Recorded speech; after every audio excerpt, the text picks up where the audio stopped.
Here we are asked here that air enters a compressor operating at steady state at a pressure of 1 bar, a temperature of 290, and a velocity of 6 meters per second. Normally we have air at normal atmospheric condition. And after the compressor, with entering at an area of zero point 0.1 square meter. The exit pressure is 7 bar, which means that the air starting from 1 bar has been pressurized or increased in pressure to 7 bar. Temperature has risen to 450 because of course of the compression. It will generate heat. The velocity is 2 meters per second as it exits. Heat transfer from the compressor to its surrounding occur at a rate of 180. Essentially, the heat leaks out because the compressor perhaps is not insulated. Employing the ideal gas model, calculate the power input to the compressor. Okay, so calculating the power input, more or less, let's try to figure out first or take a look first on how the system looks like.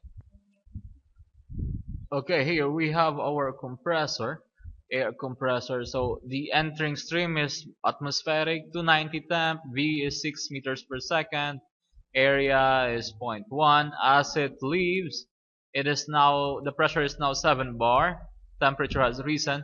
In this case, the compressor leaks out heat with a magnitude of 180 kilojoule, negative because we mean it's being released from the system towards the surrounding, and we're just looking here for how much work do we really input to this compressor so it can perform this task. Okay, and note that this is more or less our first problem that deals with open system, meaning we have now mass entering and mass leaving your system, no longer a closed system.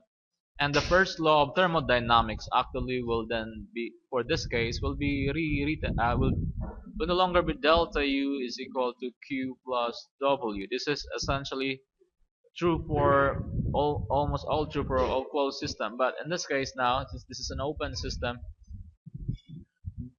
the thing that will be true for this will be, okay, hope that you can follow this. Delta H is plus delta KE plus delta PE is equal to Q plus W, where W refers to the shaft work. Okay, the delta U is lumped with the expansion already with the PV term for the expansion work, and that's why we call this delta H. Normally, for most application, just like in this case, delta PE will be considered 0. Why? Because the difference in the entering and the leaving stream here is what? The this refers to elevation, right? M dot GZ. So this are mass flow rate involved already. So, but the idea here is the inlet is essentially and the outlet have the same elevation. That's why there's no change. This change refers to the flowing stream. Okay, like this refers to the flowing stream Fs, meaning the flowing in this case air. So what is the change in the enthalpy of the air? Change in the kinetic. Okay, so I hope that you'll agree with me that in this case, um, the mass flow rate entering and the mass flow rate leaving will just be the same, right? Yes. Okay, so they will just be the same. And if we're being asked what is the change in enthalpy of your flowing stream, you can just have here the mass flow rate times what? Well, if you label this as 2 your exit, 1 your inlet, we'll just be having there H2 minus H1, meaning this is a specific enthalpy. H2 minus H1. What is the enthalpy of the air to that of 1? Okay. And how about the delta K? Well, simply the mass flow rate times the difference in the velocity. That's 1/2 what? V2 squared minus 1/2 V1 squared, right? This must be equal to Q plus the shaft work. In this case, Q is already known, 180 kilojoules per minute, and not much of a problem. Okay, I hope that you're able to follow why kinetic energy is written like that, because K was supposed to be 1/2 mv squared, but this is now involved with time rate, meaning instead of m, we'll just have mass flow rate. Okay, v2, not v squared, v2, but v squared. Okay, so just like where we have that, this is outlet minus inlet, outlet minus inlet. Okay, so not much of problem with the I believe with the kinetic energy, since we already have a value for the v2 and the v1. v2 is 2, v1 is 6. The mass flow rate, what is the mass flow rate here? Do we have mass flow rate? Not yet at the moment, but we'll try to figure it out later. The Q is already known also. Okay, and then I think what we need to just to look for is this enthalpy, change in enthalpy. Okay, so this one, this term, what's the difference between the enthalpy of the outlet to that of the inlet? Okay, now let's solve first for m dot. Okay, how do you solve for the mass? How do you solve for the mass flow rate? We're given here the velocity, and we also given here with the area. I think we'll be able to calculate from there, be able to calculate the volumetric flow rate, right? From this one. Okay, so computing first, let's have it this first, computing for the mass flow rate. Okay, here we already have, look for the volumetric flow rate, let me call that F, volumetric flow rate. We already have the area and the, so we'll have simply A1 times V1.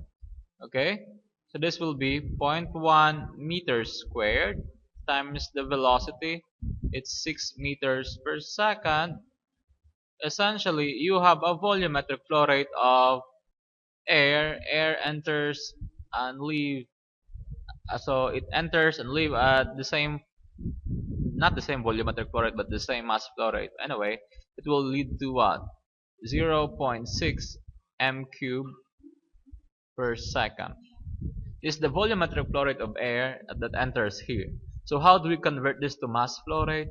Should be able to get an idea of the density, really the density. So with that, how do we get density? Since we are assuming here an ideal gas model, you can refer that PV is equal to what? nRT. And how do we get the density out of that? Well, if we, this n is just related to mass, right? So we can just simply have there n over v is equal to p over rt, right? And how do you get mass out of this? Well, we know that n is simply mass divided by molecular weight, right? Yeah, right. And then that means that if we could transfer the molecular weight there, so therefore we'll have here mass over volume is simply equal to P times the molecular weight over RT, where mass over volume, of course, is the density. So let's compute first for the density, rho. So that's P. Pressure, what's the pressure? 1 bar, but let me put that to be 10,000 Pascal, okay? Why Pascal? Because I'm using SI unit, that must be in Pascal, okay? How about molecular weight for air? Well, I'm using here 28.9, or you can actually use 29, but I'm using here 28.9. What's the molecular weight? That's gram per mole. But note that gram is not a standard SI unit, okay? And it will have a conflict with your R here. So let me convert. Instead of writing 28.9 gram per mole, I'm writing 28.9 times 10 to the negative 3. Instead of gram per mole, I'm writing kilogram per mole. Okay? Gram per mole over what? Your R will be 8.3145 joule per mole Kelvin. Okay. And then you have the temperature. Temperature is 290 Kelvin. 290 Kelvin. So essentially the Kelvin cancels. The mole cancels. What will be left will be the kilogram Pascal over joule, which I hope you'll agree with me, that will then become kilogram per m cube. I hope so. That you'll agree that that will be the unit for that. Yeah. Because joule can be written as Pascal m cube also. So the Pascal cancel. What will be left will that be? So the raw density in this case for air is just at this condition will just be Wait, I think I'm mistaken with the 10,000 Pascal as the 1 bar. It's not 10,000, but it's 100,000. 1 bar is 100,000 Pascal, right? Okay, and in this case, it gives me a value of 1.199, okay, kilogram per m cube. So that's a density, and how do you compute now for the mass flow rate, m dot? So m dot at section 1, which is the same really at section 2, because the same amount of air enters in terms of mass will be leaving your compressor. M dot, therefore, you already have the flow rate of 0.6 m cube per sec. That's volumetric flow rate. Multiply that by what? The density. Or you can actually compute for the specific volume also if you look at that on tables, but not much with the I'm using density this time. It's 1.999 kilogram 1.999 kilogram per m cube. Essentially, the m cube cancels. What will be left will be kilogram per second. Okay, 1.999 times zero point 0.6. It gives me a value of 1. Point, no, that's not 1.999, but 1.199. Okay, again, 1.199 times zero point 0.6 gives me a value of 0.719. Okay, the mass flow rate, of course, is 0.719 kilogram per second. Okay, so now we don't really have much of a problem with the mass flow rate anymore. I think we need to look into this one. I think there's this the only problem that we need to face. The V is known, the mass flow is known already. That what is H2 minus H? Difference between the enthalpy. Okay, and this is simply the delta H, right? M dot. I think you're familiar also with the idea of that. Okay, let me have this first. Computing delta H. Now, I hope that you are also familiar with the delta H term, like m dot Cp delta T, right? M dot Cp delta T, or the integral of Cp delta T. Or no, that's not the big T, but this one. Okay, so that whole term m dot Cp delta T is just also equal to this one, m dot H2 minus H1. And since this is an ideal gas, instead of evaluating H2 and then followed by H1, we could just evaluate delta H directly, right? Because we know Cp for ideal gases. Cp for ideal gases is just equal to Cv plus R, where in this case, since we're using air, Cv will be 5 halves. Okay, 5 halves R, diatomic, and we have another R, so we'll have here 7 halves R. So we'll just simply use that. M dot is known already, it's 0.719. Okay, so we'll have that. Okay, 0.719. That's okay. And then how about the Cp? Well, Cp will then be equal to, wait, let me put units for this. 0.719 kilogram. That's kilogram. Okay, but the Cp in this case really will be in terms of moles, right? Because this will then be what? Cp will be 7 halves times R, where R is 8 point, wait, does that look good? Okay, we'll have there, okay, times 7 halves times R, where R is, R in this case is simply 8.3145 joule per mole. Okay, mole Kelvin. Okay, and then times delta T. In this case, difference in temperature between the entering and the exit stream. Delta T in this case will be what? 450 minus 290. So what is that? 450 minus 290. 450 the exit temperature minus 290 the inlet temperature. We have there 160 Kelvin. As you can see, the Kelvin cancels, but the delta is supposed to be joule. No, this is per second. Joule per second. This is actually change in the enthalpy entering and leaving. Now, the only problem here is the mole and the kilogram didn't really cancel out, because we have here moles, we have here kilogram. So the best thing is to multiply first the kilogram, the m dot, by convert that to moles. So how do we convert that? First, more or less, for the air, what we know that for the air we have 1 mole for the air is equivalent to 28.9 times 10 to the negative 3 kilogram. Okay, or that's simply 28.9 grams. By doing so, we'll be able to cancel the moles, and what will be left will be joule per second. Okay, so in that case, we'll have 0.719 times, divide 28.9 exponent negative 3 times 7 divide 2 times 8.3145 times 160. Okay, that gives us one wait 115,839 kilojoule. No, joule. Let's joule first. Joule per second. Okay, 115,839 joule per second. Or in terms of kilojoule, normally we'll be expressing if there's a big number, 115 point, shall we say 84 kilojoule per second. That's the difference in the enthalpy of entering and leaving stream. This is in second because it's a flowing stream calculation. So I think we have already done almost everything. In this case, this whole term is just equal to this one. Okay. And I think we're now ready to put in values to solve for the shaft work. How about the kinetic? Let's solve first for the kinetic.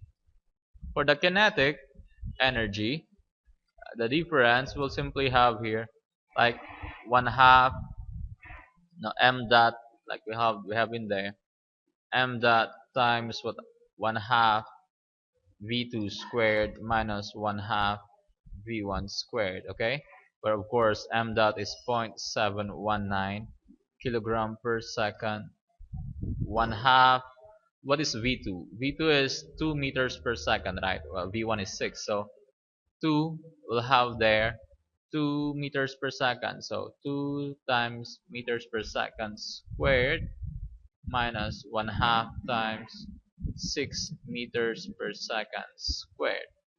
Okay, that will then lead to a value of, well, that's what, 2 squared minus 6 squared times 0.5 minus times 0.719. The value will be 11, negative 11.504. What will be the unit of that? This one will then lead to what? Kilogram meter squared, right? Yeah, I hope so. It will lead to kilogram meter squared per second, or that's simply still joules, right? That's Newton meter or joule per second. I hope that you'll agree with that. That's joule per second also. It's kilogram meter squared per second. Okay? Because kilogram meter squared per second squared, that's Newton times, no, I don't think so. Wait. Yeah, I think this is kilogram meter squared per second squared per second. Okay? This is Newton, this is joule, and this will become joule per second. As you can see, this is quite small. This is just joule, or convert that to kilojoule. That will then become what? Point negative 0.115 kilojoule per second. That's quite a small value compared to the rest. Okay, so that's kinetic. The kinetic that's here. This one is already okay. How about the Q? We are given that it's 180 kilojoules per minute. So let's convert that about the heat, or the Q. Okay. So Q is supposed to be given at negative 180 kilojoules per minute. But let's convert that to seconds because everything here is in terms of seconds. So we have 1 minute is 60 seconds. We'll then be getting 180 divide 60. We're getting there negative 3 kilojoules per second. So therefore now when we try now to calculate for work, how much work do we need to input? We simply have that all of that minus q, right? So finally, let's have here finally work the shaft work needed, which is equivalent to the delta H plus the delta KE of the inlet stream minus, in this case, right, minus Q, the hidden valve, will then be equal to, again, delta H, the change in internal energy of the flowing stream is 115.84, right? 115.84, that's kilojoule per second. Delta KE, kinetic difference in the kinetic energy is quite small. That's negative 0.01115 kilojoule per second.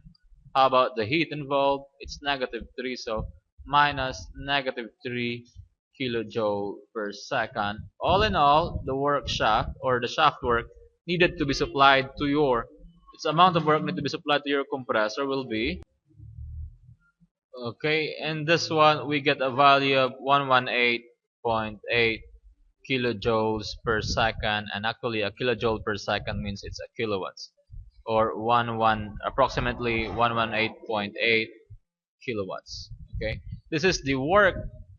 This is essentially not really the work being supplied to the compressor, but this is the amount of work that the compressor supplied or added to the air that it compresses, which means that if your compressor has an efficiency of 50%, you supply electrical power to that, which is times 2 of that, meaning you need to supply a 237 kilowatt. You are supplying 237 kilowatt of power, electrical power, so that your compressor could do that job for the air. So I hope that the problem has been solved properly, and we are using here the ideal gas law, being able to calculate for a density, being able to relate that to flow rate. How do we get the mass flow rate? In this case, I think this is crucial, being able to know the density of air. And I think that's it. Thank you.